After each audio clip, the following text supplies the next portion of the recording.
It's Wednesday, May 21st. In the headlines, Jamaica Public Service to invest over $13 billion to combat electricity theft. In business news, Fontana uses debt to acquire competitor. Regionally, CARICOM calls for global support at World Health Assembly. And in sports, West Indies aim for consistency to qualify for 2027 World Cup. This is the news on PBC Jamaica.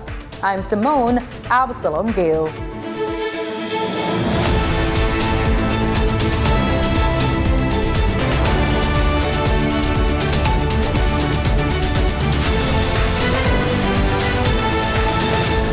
Amid growing concerns over the stability of Jamaica's electricity grid and the potential impact on the country's economic competitiveness, the Jamaica Public Service Company, JPS, is set to invest more than $13 billion to address electricity theft. Energy Minister Darrell Vaz made the announcement on Tuesday during his contribution to the 2025-2026 sectoral debate in the House of Representatives. He revealed that Cabinet had approved the National Electricity Loss Reduction Plan 2024-2034 in response to the dual threats facing the nation. Sir Speaker, in 2024, Cabinet approved the National Electricity Loss Reduction Plan 24-34. Over the past 20 years, persistent losses have threatened grid stability and economic competitiveness. To combat this, JPS will invest $13.2 billion or $84 million over a 10-year period to improve its technical and commercial operations. Government oversight will include stricter regulations, penalties, public outreach, and training, with the goal of reducing losses and renewing the system. Minister Vaz says the government is working toward a more comprehensive electricity license with the JPS, set to take effect when the current license expires in 2027, ensuring it benefits all stakeholders. However, I am pleased to say, for the first time since 2015, this minister and this government has the opportunity to deliver real change. Change for the benefit of Jamaica and Jamaicans. I can assure you that we will do whatever it takes to do that. Whether it be through a newly negotiated license with the JPS or entirely new arrangements, we will not rest until we have an electricity sector our population and country deserves. The minister emphasized that any changes to relevant legislation would be implemented alongside updates to the licensing regime, ensuring a unified approach to sector reform. Implementation of changes to the Act will be carried out in conjunction with changes to the license regime to ensure a holistic view is taken across the sector. Mr. Speaker, colleagues, it will not be easy, and the benefits will not come immediately. It will take time. Everybody must do their bit. Addressing the issue of JPS's response to Hurricane Beryl in July 2024, Minister Vaz criticized the company for delays in power restoration and missed deadlines, stating the situation was unacceptable. He pointed out that the provisions of the current license contributed to these inefficiencies. License, as I have said in the House previously, the global and economic situation has changed substantially since 2001, and we agree on that. Therefore, the license terms, which were renewed in 2015, were not suitable then and are even less suitable now. We agree on that. Yes. As a stark example of this, and one that was felt by every single Jamaican, was the failure of JPS in the aftermath of Hurricane Beryl. The delays in restoring power and the missed deadlines were unacceptable. A situation where, as minister, I had to intervene on behalf of the government to hold the JPS to account. Whether through a new agreement with JPS or entirely new arrangements, Minister Vaz assured the public that the government would continue to work towards a more reliable and efficient electricity system for the country. The Jamaica Constabulary Force is urging the public not to wait 24 hours before reporting a missing family member. In a recent statement, the JCF clarified that this common belief is a misconception and stressed the importance of reporting a disappearance immediately.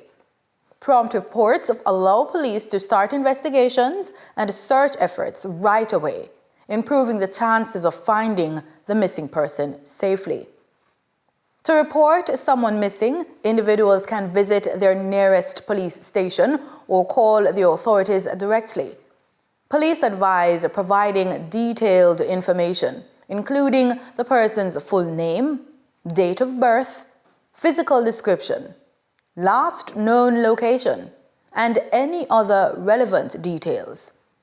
A recent photo is also recommended to assist the search. The JCF reminds everyone that every moment counts when a loved one goes missing. The nation's leaders are expressing contempt against all forms of violence against women and girls. There has been public outrage and protests denouncing this type of violence. This follows several incidents against females across the island committed over recent days. Gender Minister Olivia Babsy-Grange addressed the matter in Parliament on Tuesday. We can end the violence, Mr. Speaker, but it requires all of us to end the violence. Each of us has a role to play. Therefore, I welcome the advocacy and expressions of the Nurses Association of Jamaica, the Jamaica Midwives Association, the Enrolled Nurses Association, all health professionals and others who participated in the walk against violence towards women and girls. I know the House will join me in expressing solidarity with the victims and their families, with their friends and the communities. The University of Technology Jamaica, UTech, is moving to boost student safety by expanding its nighttime shuttle service for those living near campus. Currently, the shuttle reaches areas as far as Spanish Town and Portmore in St. Catherine. Denina Rodney gives us the details. So once they leave our campuses, it is a challenge to keep them safe. However, we are looking at several opportunities to see if we can provide further support in the upcoming new academic year. These include, for example, providing a shuttle bus system at night for students. So depending on the time, we're looking at around, say, after 9 p.m. If students are on campus and need to go home, then we're going to see if we can provide a shuttle service from the campus for students who live around the campus, because most of them live around the campus, Mona, Tavern, and those places, and we're going to see if we can establish a shuttle service for them. That was President of the University of Technology Jamaica, Dr. Kevin Brown. This decision follows the shocking discovery of skeletal remains believed to be those of missing student Anissa Dilworth. Dr. Brown says the incident has led the university to consider other ways of addressing safety concerns and minimizing violent encounters. Other thing that we're looking at, we're a technology university and we're looking at also introducing a security app for the students and staff as well. So that app is something we're discussing now with the computing school to develop, which will have a whole series of security features on there, including a virtual panic button that they can use. So that's something we're going to introduce as well, a safety app. Looking ahead, the president of UTech announced plans to partner with the Jamaica Constabulary Force to lead safety education campaigns during the university's August orientation. On the weekend, I spoke to the police hierarchy about getting the police involved in orientation, which typically happens around August time for new students, where the police themselves will come on campus and provide guidance to the students on safety protocols, especially when taking public transportation, but safety in general. A lot of these students are from all over the country, many of them from rural parts of the country. So living in corporate Jamaica is a new experience. And so we're going to try and do more to just inform them about how to keep themselves safe. Further, the university president says the administration intends to evaluate the safety features offered by the different taxi services in the corporate area. So we're going to be engaging with the taxi firms, and we will be assessing what safety protocols they have in place. For example, are your taxis, do they have trackers installed? Do they have panic buttons installed? Does the app, for those that have apps, does the app allow the passenger to share driver details, route details with someone else, etc., etc.? So we will be vetting all of them, and then we will be providing that information to the students. It won't be an endorsement of any taxi firm, but it will provide students with information for them to decide, okay, based on the safety protocols being observed by this particular taxi firm, I will go with this one, So we're going to ensure that we inform the students about what's available there. Time now for the business report with Denise Williams.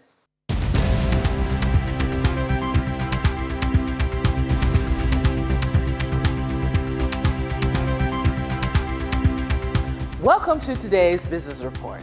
I'm Denise Williams, here to bring you the stories shaping the financial world and guiding your journey to smarter business decisions. Let's dive into the top headlines. Fontana Pharmacy has used debt financing of $650 million for the acquisition of Monarch Pharmacy. This spend was revealed in Fontana's latest cash flow statement, which indicated that this was the amount of money pumped into the competitor's pharmacy chain, which has outlets in St. Andrew and St. Catherine. Listed companies have reported financial results and passive income to investors.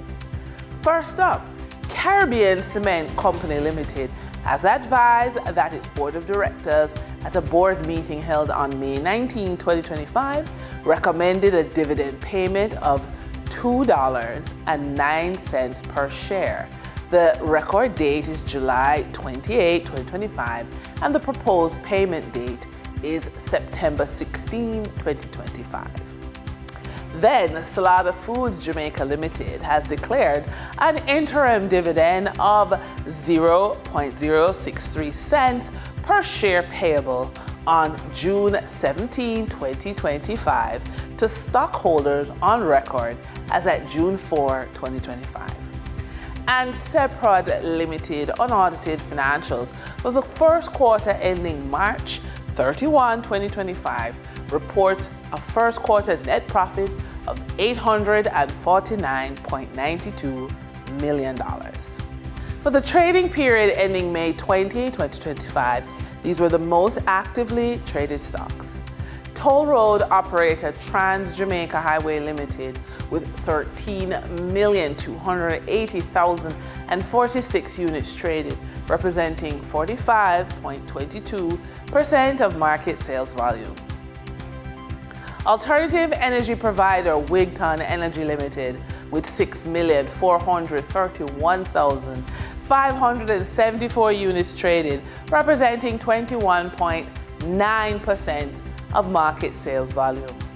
Caribbean financial conglomerate JMMB Group Limited 10% variable rate Jamaican dollar preference shares with 4,966,598 units traded, representing 16.91% of market sales volume. We now shift our focus to the Forex market rates set by the Bank of Jamaica. On May 20, 2025, the Bank of Jamaica reported US $43.41 million purchased and US $55 million sold by Forex traders. Forex traders earned $1.48 per dollar, selling the US at $159.49 and buying the US at $158.01. The Canadian dollar netted forex trade at 62 cents per transaction, with selling at $114.36 and buying at $113.74. The British pound yielded forex trade at $6.73 in profit, with selling at $214.22 and buying at $207.49. For our credit report tip of the day, your credit score is one of the most underrated wealth building tools you have. It's not just about borrowing, it's about creating access. Access to capital, access to better terms, access to opportunities that put cash back into your life and business. When used strategically, a strong credit score becomes a launchpad for expanding income, reducing costs, and gaining financial flexibility. You can use your improved credit score for funding an online business using personal credit at the startup phase. Alternatively, lease or finance vehicles for a rideshare or delivery side gig.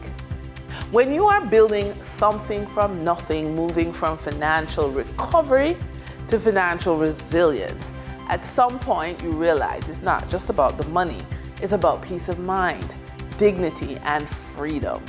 For many women over the age of 45, financial recovery comes with layers. There's the desire to regain control, the pressure to support your family, and the quiet hope that it's not too late to build something lasting. If that's where you are, know this: you're not behind. You're in a powerful position to rebuild with wisdom, intention, and courage. Here are some suggestions. Do not co-sign loans you can't afford. Protect your credit at all costs. Create a living trust or will that reflects your current priorities. Negotiate family contributions to care-related costs. Don't carry it all alone. And finally, set clear expectations with adult children around rent, chores, and goals. And that wraps up today's business report. I'm Denise Williams, reminding you that every financial decision is a step toward your future. Until next time, stay focused, stay informed, and keep striving for success. See you soon. In regional news, as global health leaders gather in Geneva for the 78th World Health Assembly, CARICOM is sounding the alarm, calling for sustained international support to protect the Caribbean's hard-won health gains. GBN's Beverly Tellisford has the details. As the 78th World Health Assembly continues in Geneva, the Caribbean community CARICOM is calling for sustained global support to protect hard-won health gains and to ensure continued progress on healthcare-related sustainable development goals. Dr. Armstrong Alexis, Deputy Secretary General of CARICOM, highlighted key issues that are vital to the region during remarks made ahead of the Assembly, which runs from May 19th to the 27th. Dr. Alexis emphasized the need to safeguard previous investments in health systems, warning against any backsliding on progress made in recent years. One of the very critical areas is the protection of the resources for adequate public health interventions to continue. With all of the global changes that are happening, funding public health is under threat. And we have to ensure that the gains that we have made over the years, and particularly the gains that we have made in relation to the Sustainable Development Goals related to healthcare, we have to ensure that there is no reversal.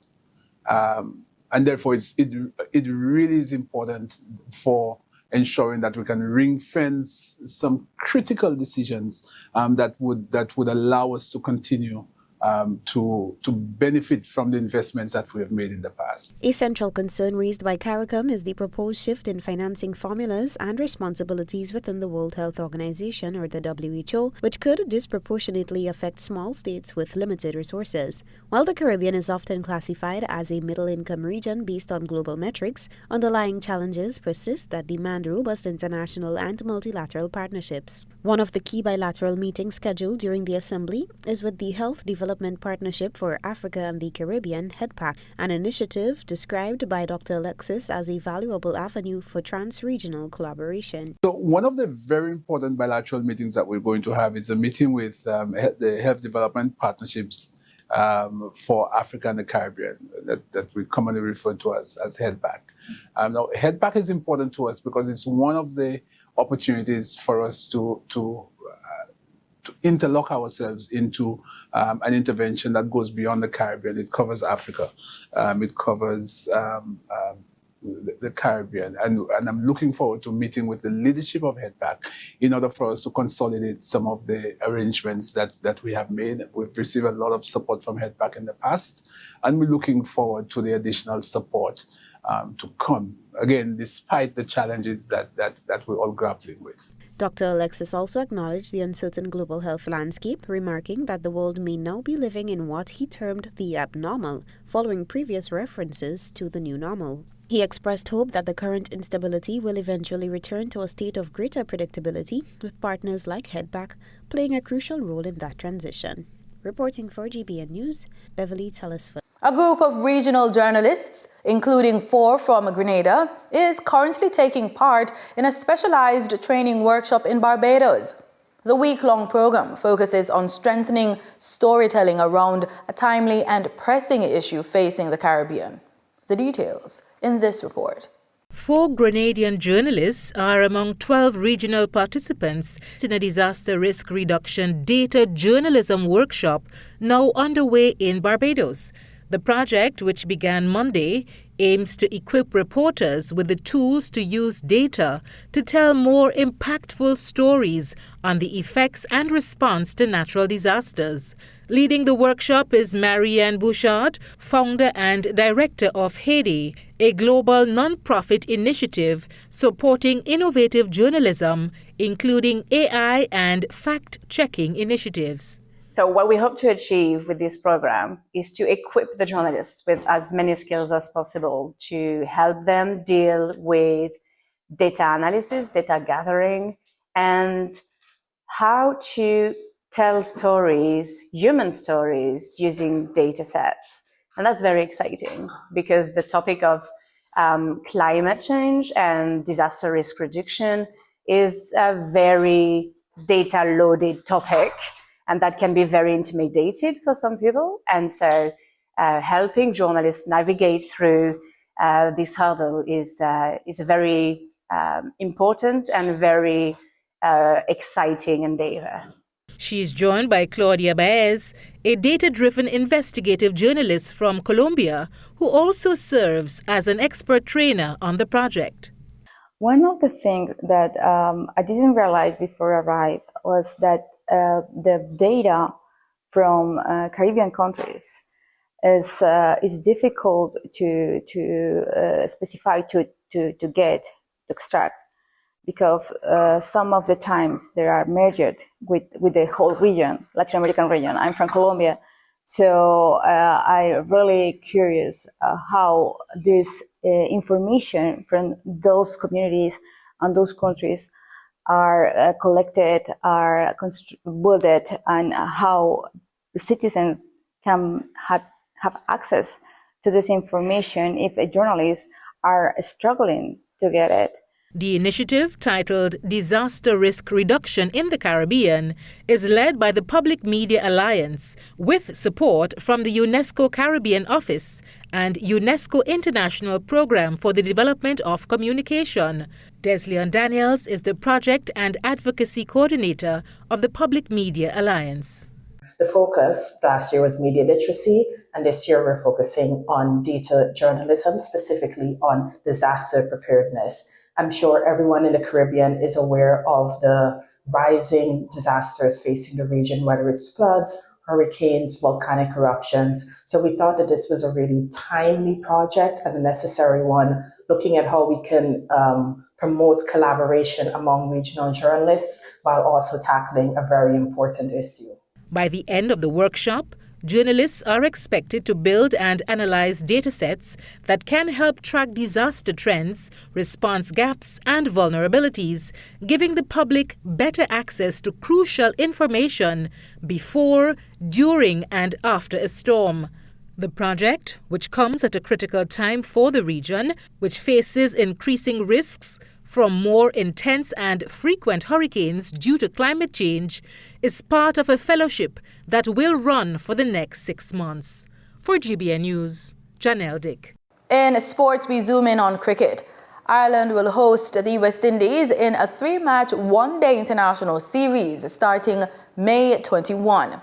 For West Indies, who currently sit 9th on the ICC rankings outside of the top 8, which automatically qualify them for the World Cup, this series is key to executing plans to build consistency as they face tougher opponents. Speaking on the eve of the match, Shai Hope said the troops are focused on the ultimate mission. I think that we've shown glimpses of the brand that we're trying to play. The last few series that we've been involved with, the guys are really showing that we're one of the teams to be reckoned with going forward. We just got to ensure that we understand what's in front of us every single time we go out to play, understand the conditions quickly. But it's more of a take the first punch mentality, I would say, instead of waiting back and sitting and allowing the opposition to get on top of us. So we've been showing great signs of that, and the preparation that we've been doing over the last couple of weeks, last couple of months, has always been geared towards that. So the more we can do it, the more we can be consistent as a team doing those simple things. And then we continue to win more, gain more confidence as a squad. And I think when we play against the top teams around the world, and we doing those same things consistently, and we're getting more wins, then we can certainly see that our progression is coming with some results as well. Yeah, I know you moving into the middle order is also aimed at, I guess, West Indies from a batting perspective, being more fluid during the middle overs. But from a bowling perspective, that middle over period is being a weak area for West Indies in some regards. Could you tell us about how you're looking to address, I guess, more wicket-taking options or building pressure during that middle over period? I think it's a knock-on effect from what happens at the beginning of the innings. A lot of times, if you don't take wickets with the new ball, then you tend to have pretty set batters going into the middle. So it's always going to be difficult to get set batters out in the middle period. So it's not necessarily too much stress I want to put on our bowlers in the middle period. Yes, you're right. I agree with you. There's always a way to improve, to have more penetration through the middle overs, trying to put them under pressure. But it always starts with the new ball. Those first 10 overs, trying to get or break the backbone of the team. It always make the middle overs a lot easier. But there's always ways we can improve, being a little bit more consistent, tinkering with fields, tinkering with different plans throughout the innings. But the like I said, there's a knock-on effect. If you do get wickets at the top, generally tends to get a little bit easier in the middle and then the back end. Cricket West Indies has announced the squads for the 50-over and A-team test matches in the upcoming West Indies A home series against South Africa A, set to take place from May 21 to June 11 at the Darren Sammy Cricket Ground in St. Lucia. ABS News' Sharif Sargent reports. The selected players have delivered strong performances across regional formats and will now have the chance to test their skills against international opposition. CWI Director of Cricket Miles Bascombe emphasised the importance of the series in building depth and continuity within West Indies cricket. Alec Athnaze will lead the 50-overs squad, while Tevin Imlak and Jamel Warrican will each captain one of the two A-test squads, gaining valuable leadership experience. Andre Coley has been appointed as head coach for the series. The West Indies A versus South Africa A series also built anticipation for the exciting, full of energy West Indies home series, which begins on June 11 at the 3Ws Oval in Barbados, where the West Indies women take on South Africa. Admission to all AT matches is free, a unique opportunity for fans to see the future stars of West Indies cricket in action. Chief Sergeant, ABS Sports. And that's it for the news on PBCJ. Pleasant viewing.